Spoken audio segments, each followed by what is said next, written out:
Rapunzel. There were once a man and a woman who had long in vain wished for a child. At length, the woman hoped that God was about to grant her desire. These people had a little window at the back of their house from which a splendid garden could be seen, which was full of the most beautiful flowers and herbs. It was, however, surrounded by a high wall, and no one dared to go into it because it belonged to an enchantress, who had great power and was dreaded by all the world. One day, the woman was standing by this window and looking down into the garden, when she saw a bed which was planted with the most beautiful rampion, Rapunzel, and it looked so fresh and green that she longed for it. She quite pined away and began to look pale and miserable. Then her husband was alarmed and asked, "What ails you, dear wife?" "Ah," she replied, "if I can't eat some of the rampion which is in the garden behind our house, I shall die." The man, who loved her, thought, "Sooner than let your wife die, bring her some of the rampion yourself, let it cost what it will."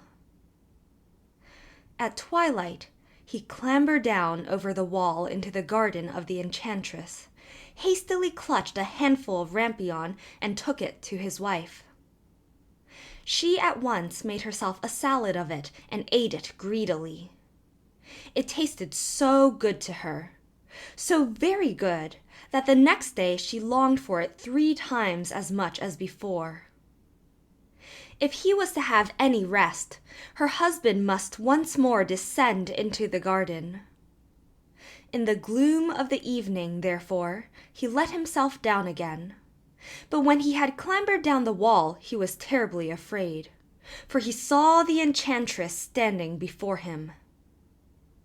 "How can you dare," said she with angry look, "descend into my garden and steal my rampion like a thief?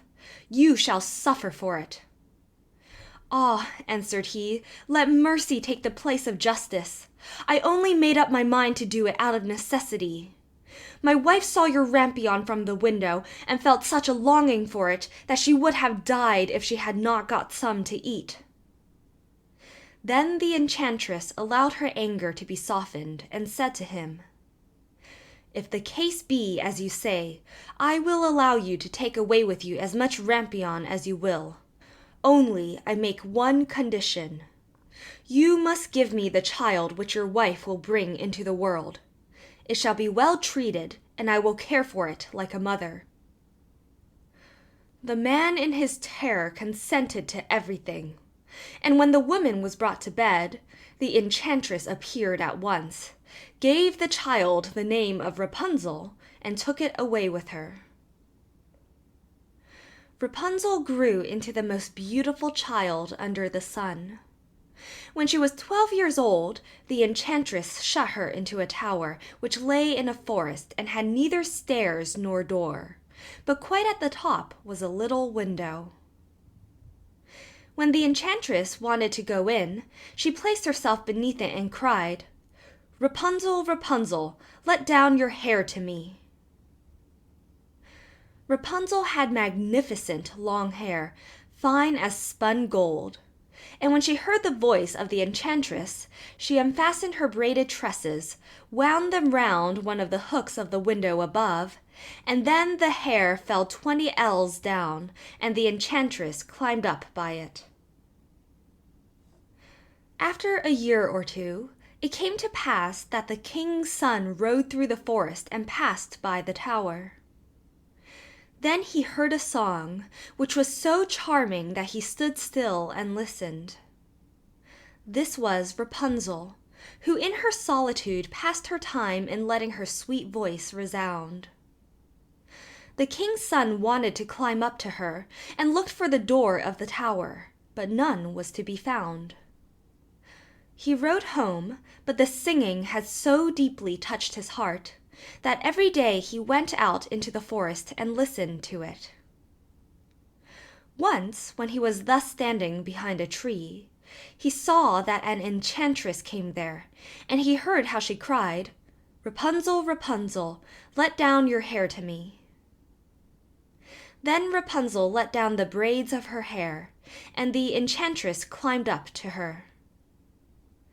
"If that is the ladder by which one mounts, I too will try my fortune," said he. And the next day, when it began to grow dark, he went to the tower and cried, "Rapunzel, Rapunzel, let down your hair to me." Immediately the hair fell down, and the king's son climbed up. At first Rapunzel was terribly frightened when a man, such as her eyes had never yet beheld, came to her. But the king's son began to talk to her quite like a friend, and told her that his heart had been so stirred that it had let him have no rest, and he had been forced to see her. Then Rapunzel lost her fear, and when he asked her if she would take him for her husband, and she saw that he was young and handsome, she thought, "He will love me more than old Dame Gothel does." And she said yes, and laid her hand in his. She said, "I will willingly go away with you, but I do not know how to get down. Bring with you a skein of silk every time that you come, and I will weave a ladder with it. And when that is ready, I will descend, and you will take me on your horse." They agreed that until that time he should come to her every evening, for the old woman came by day. The enchantress remarked nothing of this, until once Rapunzel said to her, "Tell me, Dame Gothel, how it happens that you are so much heavier for me to draw up than the young king's son. He is with me in a moment." "Ah, you wicked child," cried the enchantress, "what do I hear you say? I thought I had separated you from all the world, and yet you have deceived me." In her anger, she clutched Rapunzel's beautiful tresses, wrapped them twice round her left hand, seized a pair of scissors with the right, and snip snap they were cut off, and the lovely braids lay on the ground. And she was so pitiless that she took poor Rapunzel into a desert, where she had to live in great grief and misery. On the same day that she had cast out Rapunzel, however, the enchantress fastened the braids of hair which she had cut off to the hook of the window, and when the king's son came and cried, "Rapunzel, Rapunzel, let down your hair to me," she let the hair down. The king's son ascended, but instead of finding his dearest Rapunzel, he found the enchantress, who gazed at him with wicked and venomous looks.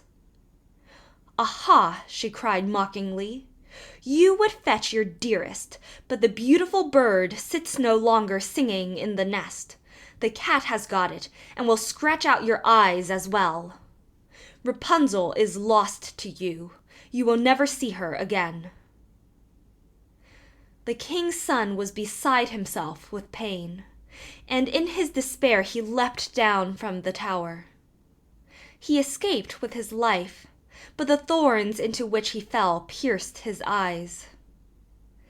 Then he wandered quite blind about the forest, ate nothing but roots and berries, and did naught but lament and weep over the loss of his dearest wife.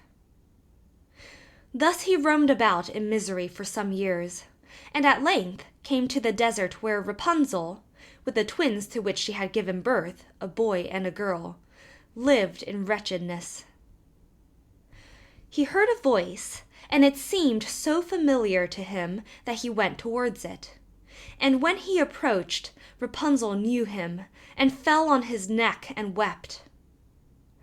Two of her tears wetted his eyes, and they grew clear again, and he could see with them as before.